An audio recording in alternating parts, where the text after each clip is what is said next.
co-captain, 34 years. Petrevski-Seton at the fall of the footy. Gibbs, Goldwood, Vesio, best position. She'll play on, bang! She's got Carlton's first.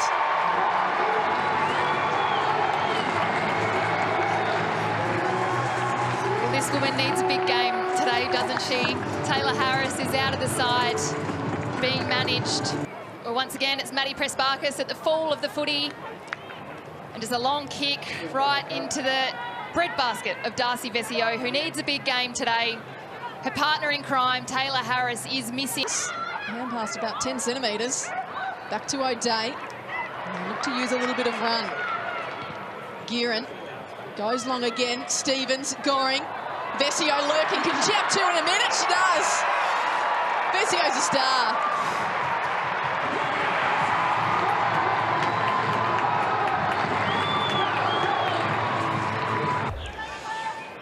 Well, she's having a sensational season so far, isn't she, Darcy Vesio? Her second goal from pretty much that exact same spot. She loves it over the back.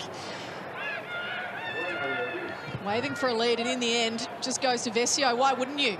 She's got front spot. Hands off, plain. It's picked up the footy. She goes for the check side. They're on fire, Carlton now.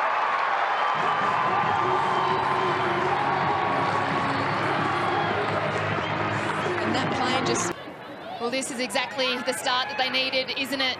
It was an excellent effort from Darcy Vesio just to compete and bring the ball to ground for this woman on screen. Nat Plain, what a finish. Taps it down, Petrevski-Seton off to Egan, has a little time and space, floats it in the air. Which way is this going to bounce? Away from goal. Vesio tries a little dance. Gibbs unopposed. Doesn't get much easier than that, and the Blues have got their fourth.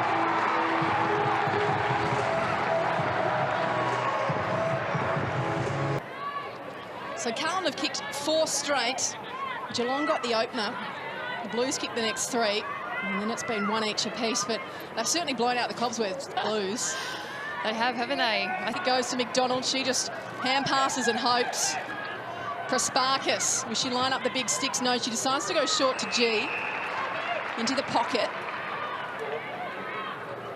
Gibbs is in the goal square, goes shorter to Stevens.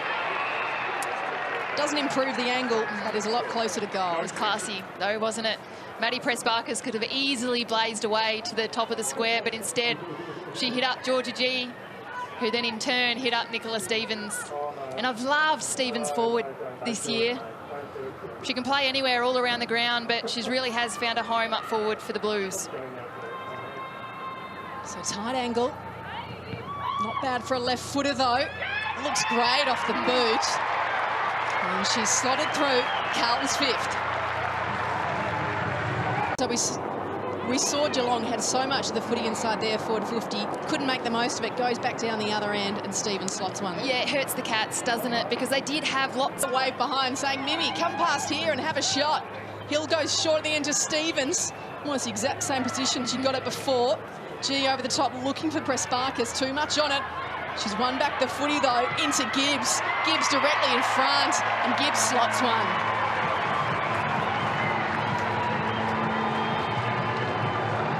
So a couple of indiscretions by Geelong, and it really bought Carlton an extra 100 metres. So Gibbs ended up being in the right spot at the right time. As Petrevski-Seton got the hand pass off to her and was able to just throw it on the boot from directly in front. She's been really impressive early, hasn't she? She's a beautiful size. The word from the Cats. And Al Downey, blood knows, but I've been told by the Blues she'll be back in this half. Flying shot on goal. And it's the defender who's come forward, so they'll come from everywhere. Well, it was Gabby Pound who took possession of the footy, slams it on the boot. She's not often a goal kicker. And she slots it through, and you can just see her teammates getting around her. Egan roosts it, wants Stevens to go, got rid of her direct opponent. McDonald was in there for support. Stevens won it back. Over the top, maybe this is a chance for Vesio off to Petrevski-Seton. She won't miss this, surely. She's just too good, Petrevski-Seton. Well, if she continues on this trajectory, she'll have another 30+ disposal. We'll just have a look at the positioning of Madison Petrevski-Seton. She is never out of the contest. And this is part of her game that we absolutely love. We know that she can accumulate the touches. She's As Taylor goes back towards Barber. The Blues able to clear towards McAvoy, who takes the mark. So the inside 50s now in Geelong's favour, 31-28. Being a number of repeat entries, particularly this term. They just haven't been able to get it through the big sticks.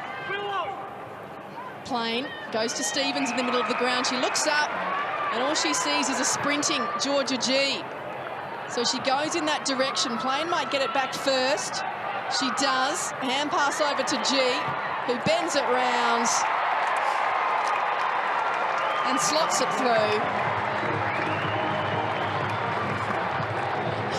Shame for the Cats, really. They had so much of the footy, and then it went bang, bang, bang, bang down the other end. so much. So we see Stevens. She had a lot of space in front of her. Plain was there, unable to hand pass over the top to a running G.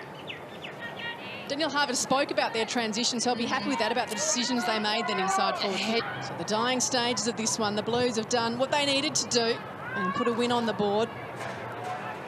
And Vesio, can she finish with a late one? She's going to. Can she? Not quite. She's kicked it into a teammate. And G has done the work for her, kicking the only 2 goals in the last term. They've both been to Georgia G. Dangerous position, and it was a 2-on-1 with O'Day and Vesio. You just see her ability to paddle the ball forward. And Georgia G, so clean below the knees.